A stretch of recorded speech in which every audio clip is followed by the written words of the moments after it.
Welcome back. This one was all about obsession, hiring, and making deals less mysterious. And we went deep on how to avoid the leaky bucket, fix product and retention, not just marketing. The start walking in the woods thing. Please tell me you still use it daily. Yes, because procrastination can literally manufacture a fake crisis out of thin air. You said something wild earlier. You almost spent months perfecting a decision, then didn't. Exactly, and the mature move was accepting pain on both sides and just shipping the memo. And they replied in 4.5 minutes, like it was waiting for you to stop spiraling. Meetings cost so much collective uncertainty energy, it's basically a tax. That's also why executives that speak clearly feel scary fast, not just fast. Do you think it's correlated with execution style or purely a communication habit? I think it's both, but communication is the easiest visible signal of how they treat other people's time. Our hiring pattern proves it too. High performers hate wasted time like it's contagious. I had a guy once who could not turn off talking, and I swear the calendar hemorrhaged. Meanwhile, you've got people like Tanner who are basically like, I can't engage, I'm busy executing. That's the core offense, confusing busyness with performance. And that's where obsession comes in. Obsessed people don't work harder, they think harder. You used that obsessed, not interested line, and I screenshot it too. Good, because it's basically the difference between I'll try and I can't stop thinking about this. And the Karl Rove example was perfect. Date-accurate answers like he had one brain file for obsession. He didn't have photographic memory, he had forced memory from intense focus. Which means obsession isn't some mystical passion, it's trainable through environments.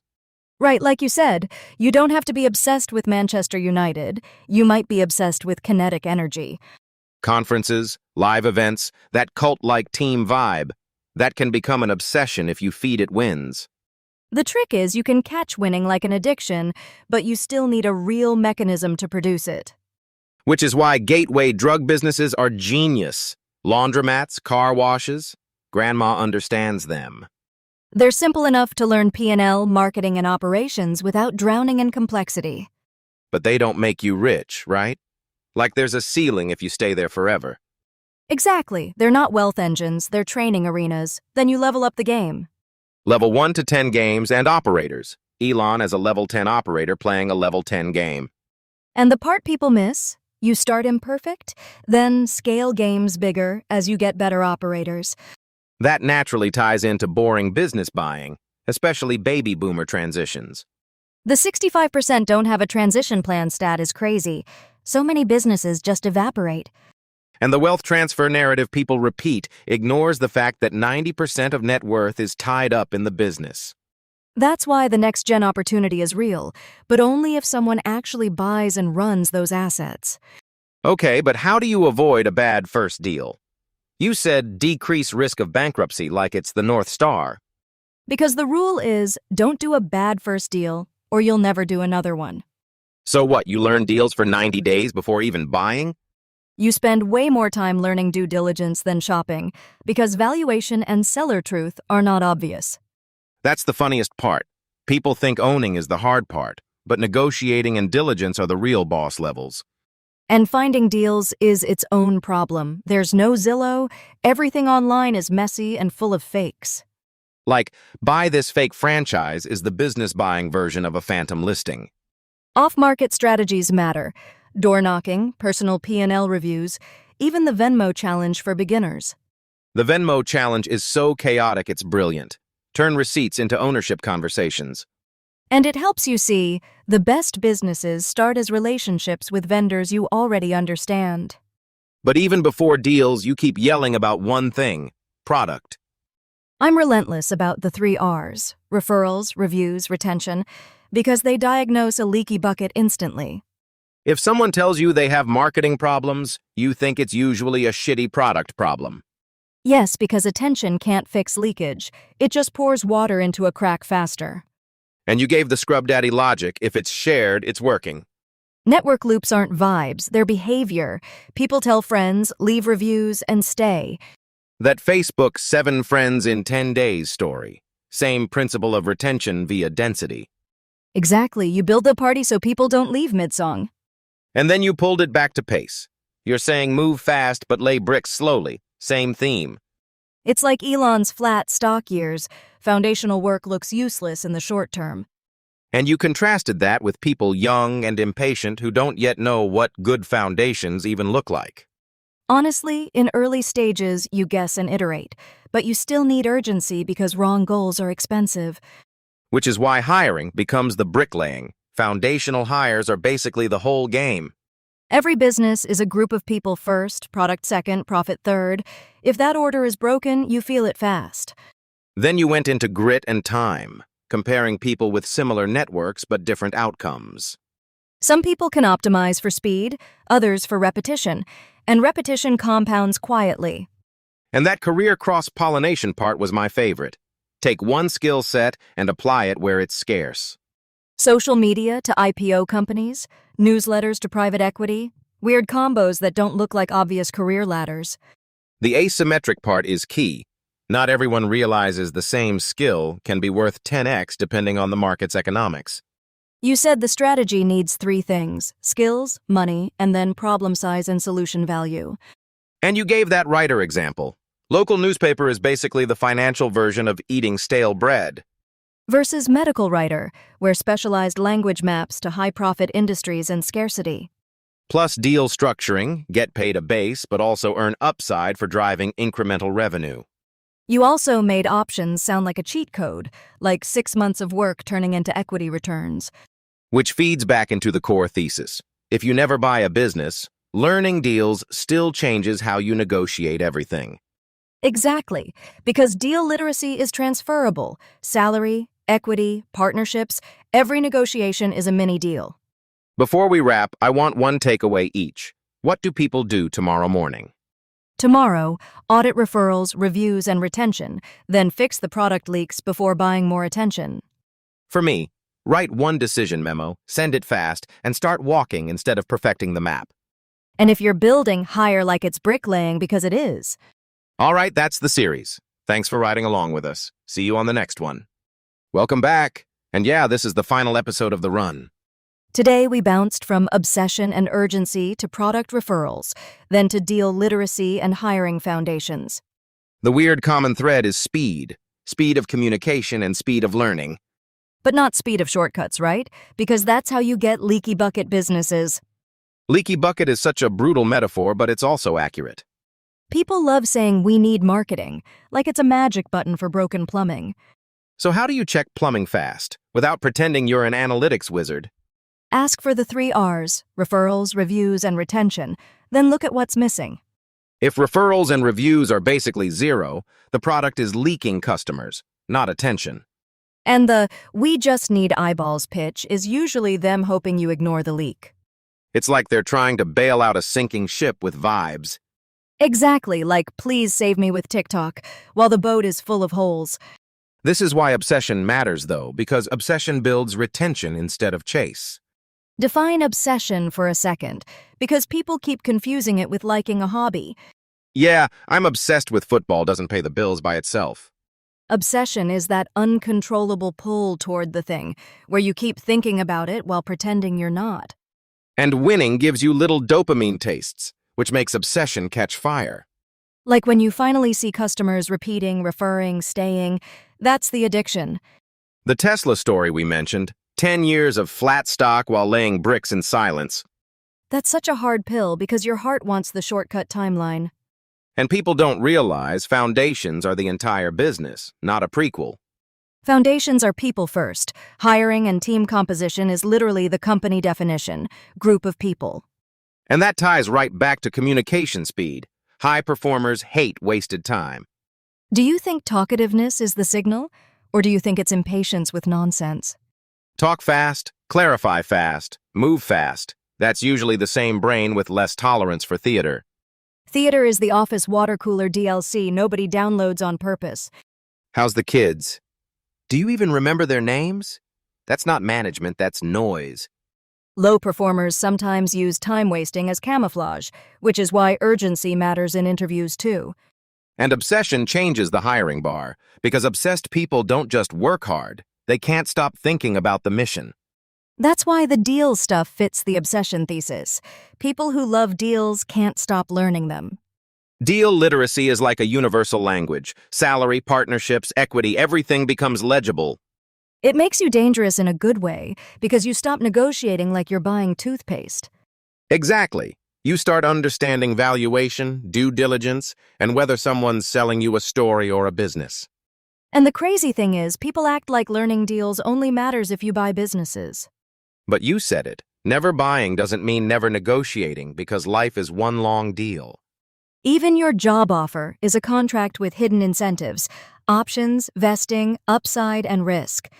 And risk is always the part everyone reads last. Don't worry, it's just paperwork. Famous last words. Okay, but if someone is intimidated by deals, what's the first low-friction move tomorrow morning? Pick one decision you're avoiding, write it as a memo, and force yourself to be direct and fast. For me, it's start walking and stop perfecting the map. Use motion to find information. And I'd add one more tomorrow. Pull your referral and review data and stare at it like it's the truth. Truth is such a loaded word for business dashboards, but okay, I'm into it. If you don't know your referral rate, you don't get to blame the market. You don't even know your own leaky bucket. This is also where products beat marketing long-term. Retentive products create their own loop. Like the 7 friends in 10 days idea, if you bring enough people, you retain by default. The network effect becomes a retention machine, not a vanity metric. Not we got views, but you stayed long enough to become part of the party. That line should be tattooed on every growth marketer's forehead. And then you connect it to the building the bricks metaphor. Time and heat bend iron, not brute force. Grand Canyon energy. Consistent, gentle force for ages, and suddenly you have a canyon. So where does cross-pollination fit into all this? Because you kept talking about unfair advantages. Cross-pollination is taking one skill and dropping it into a market where it's scarce and high profit. Not just be multi-talented, but be multi-talented where someone else can't easily copy you. And the strategy is basically skill plus money plus sector size plus profitability plus the job structure. The job structure part is underrated. Percentage of upside beats base salary every day. Like getting paid in options, where 6 months can mean 10 million returns if the deal is right. That's why deal literacy is so unfair. People underestimate how much money comes from terms, not effort. Effort is great, but terms are the cheat code hidden in plain sight. And terms are teachable, which means this unfair advantage isn't magic, it's discipline. Last thing, prejudice and how we show up in business. It's real, but we can't turn it into a personality. Flip the narrative from, I struggle because, to, I have opportunity because I'm memorable. So the relationship with prejudice is acknowledge it, then refuse to let it write your future. Exactly, because complaining becomes a trap, but honesty and capability become leverage. And if you're being honest in the interview, at least you're screening for people you can actually work with. Brutal but true, and it makes the right room find you faster. All right, one more wrap. Obsession builds the product flywheel. Deals build the negotiation flywheel. And hiring plus retention build the long-term flywheel. Heat, time, bricks. That's our summary, and I'm sticking to it before we turn it into a 6th episode somehow. Cool, thanks for riding along with us through all the chaos. For everyone listening, move fast on decisions, slow on foundations, and learn the terms of your life. See you in the next project. Stay obsessed and keep building those bricks. All right, that's it for the series. Thank you, seriously. Welcome back. This is The Final Ride, Episode 2. We talked obsession over gimmicks, then why deals beat vibes. And we wrapped with hiring, retention, and that build the bricks patience thing. The obsession part is where I get annoyed because it's so easy to fake. Yep, people confuse passion with obsession all the time. Passion is like, I like Manchester United. Obsession is, I can't stop thinking about it. And obsessing looks suspiciously like the same question again and again. But how do you teach someone to become obsessed with the business, not the industry? I think you obsess over the feeling and the environment first. Kinetic energy. Like live events, conferences, cultish teams. People hate that word, but it's true. Everyone wants healthy culture, but they secretly want winning culture. And the moment you get tiny tastes of winning, it becomes addictive. Winning is a gateway drug, and yes, business is the next one. Let's talk gateway businesses then. Laundromats, car washes, so simple it's almost insulting. Explain it to your grandmother is a legit filter, not a joke. Because if you can't understand cleaning clothes, you're not magically going to understand P&Ls. Exactly. Small, stable, fewer moving parts, and you can learn the game without getting killed. It's like training wheels, except the wheels can print cash. But people romanticize it and forget the real profit depends on management, not the building. And management is where obsession matters. Otherwise, you just own stuff. This is also why hiring and communication speed shows up in everything we do. Oh man, yes. Executives who are clear and fast avoid wasting time. And somehow, those are the same people you can trust with big decisions. I can't stand water cooler energy when I'm trying to build. Low performers love wasting time because they're not executing. They're signaling presence. Do you think it's measurable? Like talking too much equals low urgency? I've seen a correlation. High performers dislike wasted time brutally. They're like, Tanner, I can't engage this human, they're always talking. Meanwhile, the low performer thinks meetings are cardio. Okay, flipping to the deals part. Why do you think people avoid deal skills? Because they want the Instagram version of getting rich, not the boring negotiation language. But once you know terms, you realize rich is often a structure problem. Totally. Equity, ownership, options, those are levers, not luck. Like someone can do the same job and get paid 10x just because the deal is right. Right. People underestimate how often outcomes come from what you negotiated, not what you did. Most people treat negotiation like a vibe check. It's actually due diligence, valuation, credibility, incentives, fraud checks. And that's why never do a bad first deal is the whole philosophy. But isn't that paradoxical? Like, you learn by doing deals, right? You learn by studying deals first, then dating deals. Zero rush to commit. Yes, the Tinder for businesses metaphor is accurate, and I will die on this hill. 100 to 1. Look at 100, then pick one you'll stay with. And you filter by fit, location, your strengths, and what you absolutely won't do. What about finding deals then? Off-market versus Zillow it. Off-market is door-knocking, personal network, vendor relationships, and scrappy outreach. The wild part is people pretend that's old-fashioned, but it still works. And there's that P&L review hack. Who you already pay might be your entry into ownership. Personal finance turns into personal equity. Love that transformation. And for beginners, the Venmo challenge is hilarious but powerful. Who do I transact with is basically a spreadsheet of micro-opportunities. Then you propose buying part of the business by helping them get more customers. Let's connect this to product and marketing, because deal skills alone won't save a leaky bucket. Exactly. People say, I need more leads, but the real issue is a shitty product or no referrals. 3 R's: referrals, reviews, retention. If those aren't present, you're paying to bail out leakage. And retention creates evangelists, which creates network effects, like the 7 friends idea. That's the same logic. Bring people into the party and they don't want to leave. It's not magic, it's math plus product habit loops. But it takes patience to build those bricks, not a viral day plan. Tesla is the perfect example. Flat stock, foundations in silence. Meanwhile, we're over here like, why didn't my product explode in 3 months? Because you didn't build the battery and the charging network simultaneously. You built a battery and hoped someone else installs the charging stations. The shortcut fantasy is always expensive later. You also mentioned hiring speed. How fast you hire affects the foundation pace. Every business is a people business before it's a product business before it's profit. And early hires are literally the foundational bricks. People you want long-term. That's why speed of communication matters too. Clear people move faster without chaos. Slow communicators aren't just slow communicators. They're slow decision makers. And slow decision-making compounds into bad hiring, bad product cycles, bad retention. Which brings us to the unfair advantage framework. Obsession plus deals plus cross-pollination. Skill transfer across markets is the underrated cheat code. Take the same skill, apply it where it's scarce and where the buyer can make huge money. Skills plus money equals sector size and profitability. Basically your profit equation. And the whiteboard plus a smart buddy method, because your future self needs better mapping. Also, it's hard to lie to yourself while someone else is holding the pen. Now, prejudice in business, because it's real, but the response matters more than the obstacle. People want to treat struggle as identity, but that locks you into the wrong feedback loop.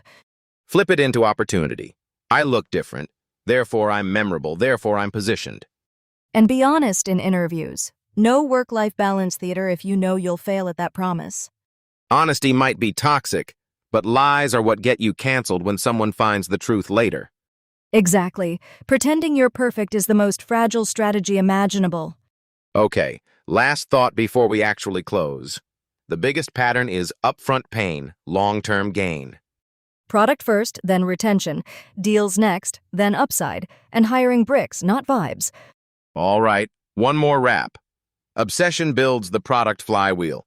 Deals build the negotiation flywheel.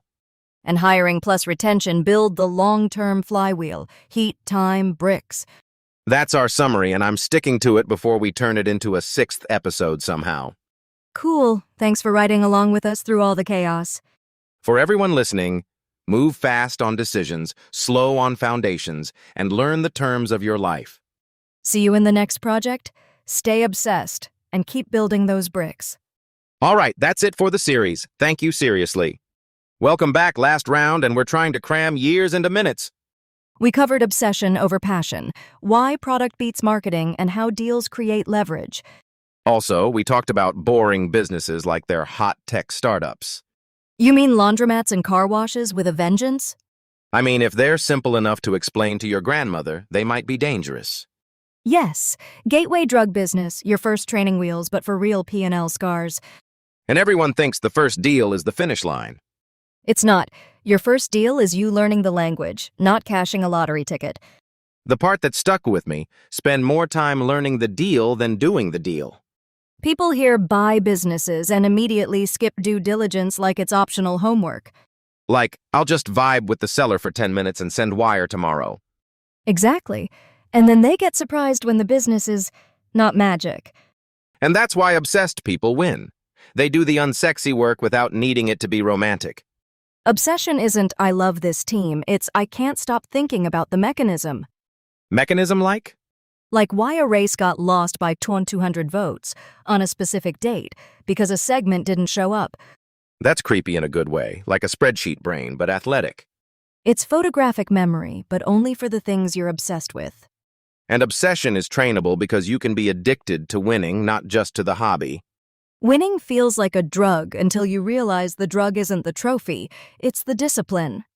That's the annoying truth. The fast path is paying upfront pain. Which ties back to product. People keep chasing attention while the bucket is leaking. Referrals and reviews are basically your product's heartbeat. If you don't have 20-30% referrals or consistent reviews, marketing becomes a waste cannon. You're like, please market my sinking ship. And I'm like, bro, fix the leak. The leak test is so simple, too. Your first customer becomes the only customer reality check. Treat them like they're marketing, sales, and R&D all at once. Which is annoying because it forces you to be good, not loud. And once retention kicks in, you get evangelists accidentally. That's why LTV exists, because great products keep people long enough to build a network effect. Network effects are one thing, but what about the paradox we hit? Go fast in decisions, slow in foundations.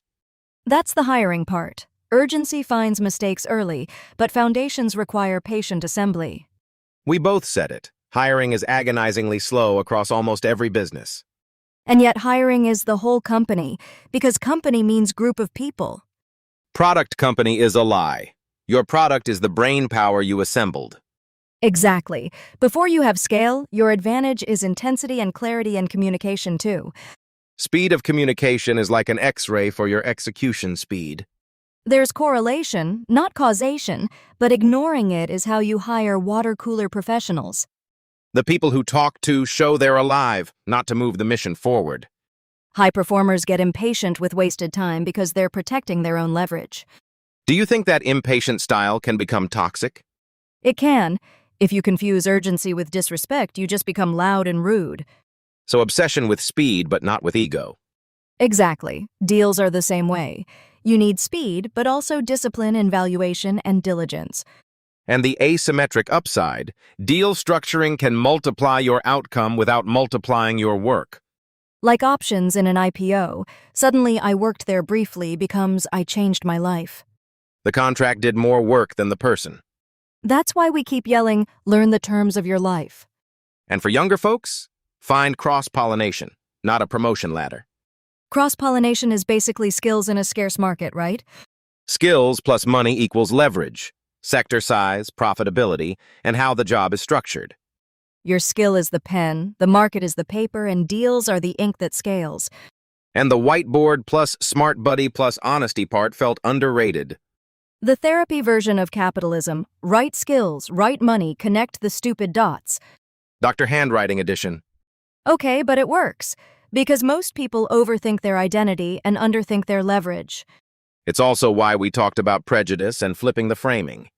Prejudice is real, but I struggle because I'm X invites more struggle. The alternative frame is, I have opportunity because I stand out. And instead of being performative, you're just being accurate, honest about constraints. Honesty might feel toxic to people who want a polite lie. Work-life balance in an interview sometimes means you're hiding your standards. Then you get filtered by reality, not by vibes. That's the through line. Obsession, speed in decisions, patience in building, and learning the game rules. And once you learn the rules, you stop begging for luck. You start constructing outcomes. Exactly. No miracles, just heat, time, bricks, and the right deal terms. That's not inspirational, it's just annoyingly practical. Which is why it's powerful. All right, one more wrap. Obsession builds the product flywheel. Deals build the negotiation flywheel. And hiring plus retention build the long-term flywheel. Heat, time, bricks. That's our summary, and I'm sticking to it before we turn it into a 6th episode somehow. Cool, thanks for riding along with us through all the chaos. For everyone listening, move fast on decisions, slow on foundations, and learn the terms of your life. See you in the next project, stay obsessed, and keep building those bricks. All right, that's it for the series. Thank you, seriously. Welcome back. Today's episode is the final one, and it's a ride. We went from obsession and retention to deal-making and hiring, non-stop. The through line was, stop guessing, start building systems that keep compounding.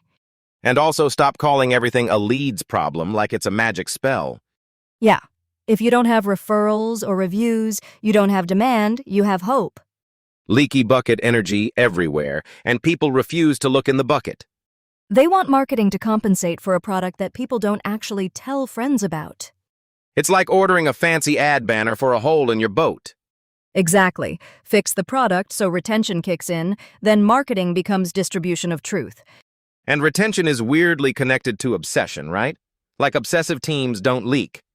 Obsessed not interested was such a savage line, I loved it. It's also practical. If someone is obsessed, they don't need constant motivation. They just keep moving because they can't help themselves, like they're chemically addicted. That Karl Rove example, memorizing vote margins like it's trivia for the soul. The photographic memory thing was wild, but the deeper point was precision through obsession.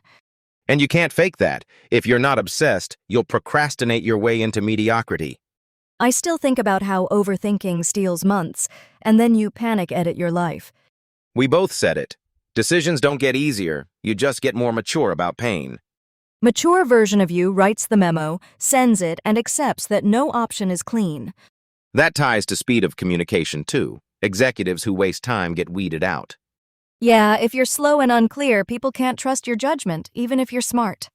Also, interviews where people ramble, that's usually a preview of their work, too. Which brings us to hiring. Obsession gets you better operators, but hiring speed builds momentum. Hiring is not HR stuff. It's the foundation stage of your company's heat and time. We kept circling heat, time, and bricks, and it really is how good companies form. The Grand Canyon analogy was honestly the perfect reminder. Gentle force forever. And brute force doesn't carve anything. It just breaks your hands. That's why Tesla patience story hits. Years of flatline, then everything clicks. The foundational bricks in silence idea. No fireworks, just non-stop construction.